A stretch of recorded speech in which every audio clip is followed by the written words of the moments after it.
Winston Churchill, when he was appointed into office by the king of then and the queen of then, and it was during such a difficult time when he addressed the House of Commons, and he said, in his time, it was time of blood, toil, tears, and sweat.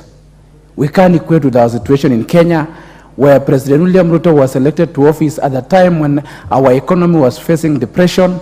We were going through the downtown of the curve of economic, and the president came in handy to resuscitate our economy, which was not doing good.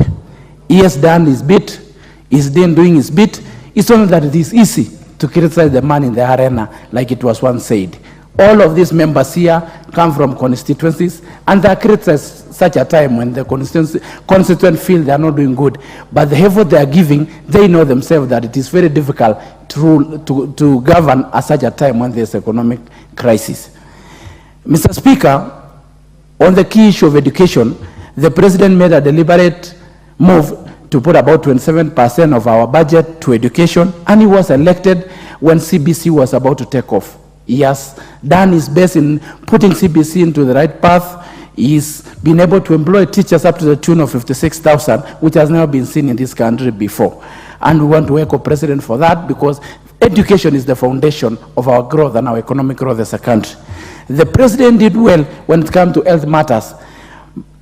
I myself, I sit in a committee of health, and we came up with 3 bills or 4, including the Social Insurance Fund, Primary Health Care Fund, and Critical and Emergency and Critical Disease Fund, which will be able to bring our economy and do a radical reform in our economy, Mr. Speaker. Mr. Speaker, I can assure you, sitting in a committee of health, in the next 10 or so months, our health system will have changed, and there will be a paradigm shift from how we used to do things in this country. He brought about the 100,000 community health promoters, which will go a long way in being able to identify and be able to solve the issues of diseases at the primary health level.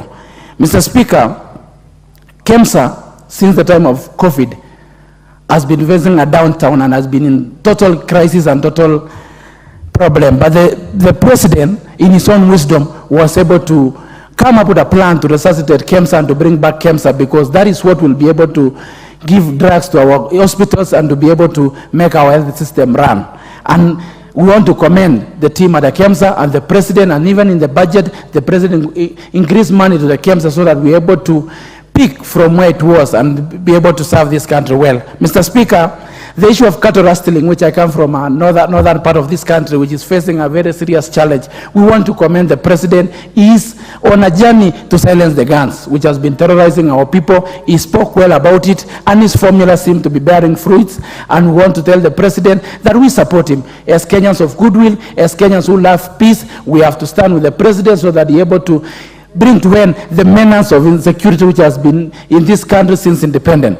Mr. Speaker, the issue of fertilizer, some of these members here who come from towns and come from areas where they have not seen agriculture don't know the impact the fertilizer subsidy has brought to this country. We want to encourage the president and echo him for what he has done to be able to subsidize fertilizer and to transform agriculture in this country of ours. Mr. Speaker, President is president at such a time that there is no any other leader who could have taken Kenya through these challenges we are facing at the moment. Had we gotten the handshake brothers, Mr. Speaker, this country will be a banana republic. But thanks to the genius of William RUTO, that he has been able to keep the country going and be able to remove the country off the economic cliff which was facing, and was courtesy of the handshake brothers, Mr. Speaker, who today we are seeing even they constructed an airport which is leaking. Mr. Speaker, it's a shame that handshake brothers were ruling this country at such a time that we were in the last 3 years. Thank you, Mr. Speaker. Is it Tonkei who's next? Tonkei. Huh? Thank you, Mr. Speaker. Order. Yes, the Honorable Oyula, followed by the Honorable Tonkei, followed by Jessica Mbalu, and the MP from Magarini. We'll just go in that order.